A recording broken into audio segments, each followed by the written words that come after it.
అనంత కరుణామయుడు అపార కృపాశీలుడైన అల్లాహ పేరుతో ప్రారంభిస్తున్నాను. సూరే అల్వాహ్యా 2వ రుకు 24వ వివరణ. మందబుద్ధి కావాలా లేదా బుద్ధి కుశలత గలది కావాలా అన్న నిర్ణయం చేసేదెవరు? ఈ నిర్ణయాలు చేసే అధికారం దైవానికి తప్ప మరెవరికైనా ఉందా? జాతుల చరిత్రలో ఏ సమయాన ఏ జాతిలో ఎటువంటి సద్గుణాలు లేదా దుర్గుణాలు గల మానవులు పుట్టించాలో ఆ జాతిని ఉన్నత శిఖరాలకు చేర్చేవారు లేదా పతనావస్థకు త్రోసేవారు పుట్టించాలో నిర్ణయించేవారు దైవం తప్ప మరెవరైనా ఉన్నారా? ఎవరైనా మొండిగా మంకుతనంతో వ్యవహరించకపోతే అతను స్వయంగానూ గ్రహించగలడు. బహుదైవారాధన లేదా దైవ తిరస్కారం ఆధారంగా ఈ ప్రశ్నలకు ఏ సమంజసమైన సమాధానము దొరకదు. ఈ ప్రశ్నల సమంజసమైన సమాధానం ఒక్కటే: మానవుడు పరిపూర్ణంగా దైవం చేతనే నిర్మించబడ్డాడు, ఆయన చేతనే పోషించబడ్డాడు. ఇదే వాస్తవమైనప్పుడు దైవం చేత నిర్మించబడి పోషించబడిన మానవునికి తన సృష్టికర్తకు ఎదురుగా స్వాతంత్ర్యాన్ని స్వయం ప్రతిపత్తిని ప్రకటించే అధికారం ఎక్కడిది? లేదా ఆయనకు తప్ప ఇతరులకు దాస్యం చేసే హక్కెక్కడిది? తౌహీద్, దేవుని ఏకత్వంలానే పరలోకం విషయంలోనూ ఈ ప్రశ్న నిర్ణయాత్మకమైనది.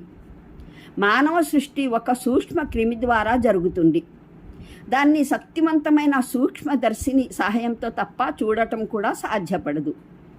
ఈ క్రిమి స్త్రీ శరీరంలోని అంధకార కుహారాలలోని ఒక అండంతో ఒకానొకప్పుడు సమాగమం అవుతుంది. అది సైతం ఇదే మాదిరి ఒక సూక్ష్మదర్శినితో కానవచ్చే అత్యల్పమైన ఉనికి. ఆ పైన ఈ రెంటి కలయిక వల్ల ఒక సజీవ కణం ఉనికిలోకి వస్తుంది. అదే మానవ జీవితానికి ప్రారంభ బిందువు. ఈ కణం కూడా ఎంత సూక్ష్మంగా ఉంటుందంటే దాన్ని కూడా సూక్ష్మదర్శినితో తప్ప చూడగలగటం సాధ్యపడదు. ఈ అల్పమైన కణాన్ని పెద్ద చేసి పరమప్రభు అల్లాహ్ 9 నెలల కొన్ని దినాలకు మాతృగర్భంలో ఒక సజీవుడైన మానవునిగా రూపొందిస్తాడు. దాని సృష్టి క్రియ పూర్తి అవగానే తల్లి గర్భం స్వయంగానే దాన్ని బయటికి త్రోసివేసి నానా హంగామా చేయడానికి ప్రపంచంలో పడవేస్తుంది. మానవులంతా ఇదే మాదిరిగా ప్రపంచంలోకి ప్రవేశించారు. ఇంకా రేయింబవళ్ళు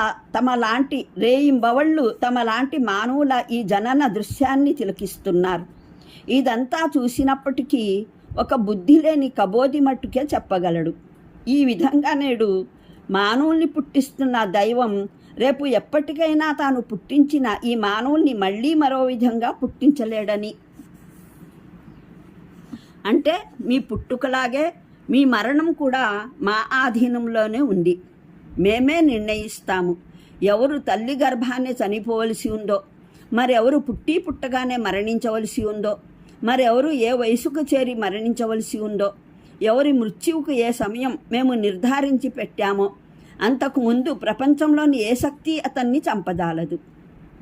ఆ తర్వాత ఒక్క క్షణకాలం పాటు కూడా సజీవంగా నిల్పనుజాలదు. మరణించేవారు మహా గొప్ప ఆసుపత్రులలో అంతకన్నా గొప్ప గొప్ప డాక్టర్ల కళ్ళ ముందర మరణిస్తూ ఉంటారు. అంతేకాదు ఆ డాక్టర్లు సైతం తమ సమయాన మరణిస్తూ ఉంటారు. ఎవ్వరూ ఎన్నడూ మరణ సమయాన్ని తెలుసుకోలేకపోయాడు. వచ్చే మృత్యువును ఆపలేకపోయాడు. ఎవరి మృత్యువు దేని ద్వారా ఎక్కడ ఎలా సంభవిస్తుందో తెలుసుకోను లేకపోయాడు. అంటే మేము మిమ్మల్ని ఈ ప్రస్తుత రూపం ఆకారంలో పుట్టించడానికి ఏ విధంగా అసమర్థులం కామో అదేవిధంగా మీ సృష్టి విధానాన్ని మార్చివేసి మరేదైనా రూపం ఆకారంలో ఇతర లక్షణాల ప్రత్యేకతలతో మిమ్మల్ని పుట్టించడం కూడా మాకు అసాధ్యమేమీ కాదు. నేడు మిమ్మల్ని మేము పుట్టించే తీరులో మీ ఇంద్రియ బిందువు స్థిరపడుతుంది తల్లి గర్భంలో. మీరు క్రమంగా దశల వారీగా తయారై శిశువు రూపంలో వెలికి వస్తారు. ఈ సృష్టి విధానం కూడా మేము నిర్ణయించినదే. అయితే మేము ఈ ఒక్క పద్ధతికే కట్టుబడి లేము. మాకు ఇదొక్కటి తప్ప మరో పద్ధతి తెలియదని కాదు. మేము దాన్ని అమలుపరచలేమన్నది కాదు. ప్రళయ దినాన మేము మిమ్మల్ని మీరు మరణించిన నాటి వయసు గల మనిషిగానే పుట్టించగలము. నేడు మీ చూపు, వినికిడి, ఇతర ఇంద్రియ జ్ఞానాలకు ప్రమాణం మేము ఒకటి నిర్ణయించి పెట్టాము. కానీ మా వద్ద మానవుని కొరకు కేవలం ఇదొక్క ప్రమాణమే లేదు. దీన్ని మేము మార్చలేమని లేదు. ప్రళయ దినాన మేము దీన్ని మార్చివేసి మరేదోగా చేసి వేస్తాము. కడకు మీరు ఇక్కడ చూడలేనివన్నీ, వినలేనివన్నీ చూడగలుగుతారు, వినగలుగుతారు. నేడు మీ చర్మంలో, మీ కాళ్ళు చేతుల్లో, మీ కళ్ళల్లో మాట్లాడే శక్తి లేదు. కానీ నోటికి మాట్లాడే శక్తినైతే మేమే ఇచ్చాము. ప్రళయ దినాన మీ ప్రతి అవయవం, మీ శరీరంలోని చర్మపు ప్రతి ముక్క మా అనుజ్ఞతో మాట్లాడగలుగుతాయి. దీనికి మేము అసమర్థులము కాము. నేడు మీరు ఒక ప్రత్యేక వయసు వరకే జీవించగలుగుతారు. ఆ తర్వాత మరణిస్తారు. ఈ మీ జీవన మరణాలు సైతం మేము నిర్ణయించిన ఒక నియమానుసారమే జరుగుతాయి. రేపు మేము మరో ఇతర నియమం మీ జీవితం కొరకు రూపొందించగలుగుతాము. దాని ప్రకారం ఎన్నడూ మృత్యువే మీ దరిచేరదు. నేడు మీరు ఒక ప్రత్యేక స్థాయి వరకే బాధను భరించగలుగుతారు.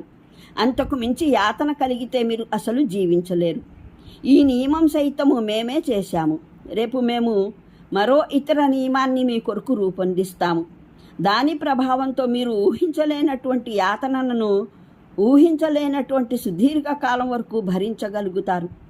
ఎంతటి కఠినమైన యాతన వల్లనైనా మీకు మృత్యు సంభవించదు. నేడు మీరు ఊహించను లేరు. ఒక ముసలివాడు యువకుడైపోవటాన్ని, అతనికి ఎన్నడూ వ్యాధి సోకకుండా ఉండటాన్ని, అతనికి ఎన్నడూ వృద్ధాప్యం రాకుండా ఉండటాన్ని, ఎల్ల కాలాలకు అతను ఒకే వయసు గల యువకుడి ఉండటాన్ని. కానీ ఇక్కడ యవ్వనానికి వృద్ధాప్యం రావడం అన్నది మేము ఏర్పరిచిన నియమానుసారమే జరుగుతుంది.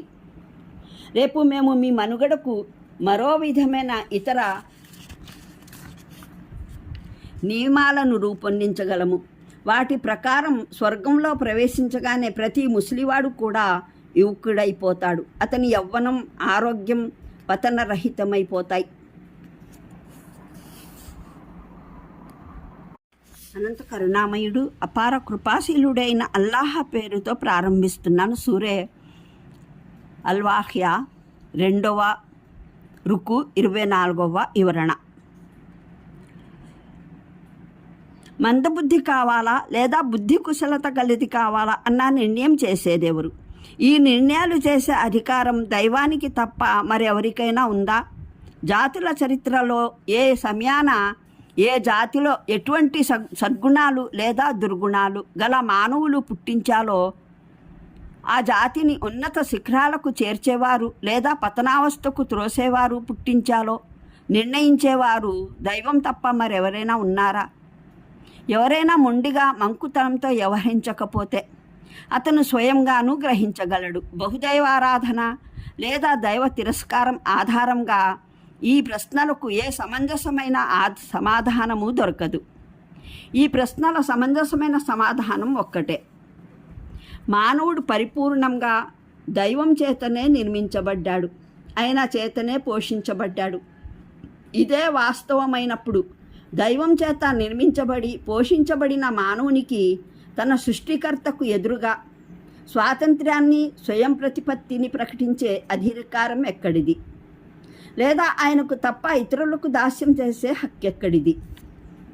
తౌహీద్, దేవుని ఏకత్వంలానే పరలోకం విషయంలోనూ ఈ ప్రశ్న నిర్ణయాత్మకమైనది.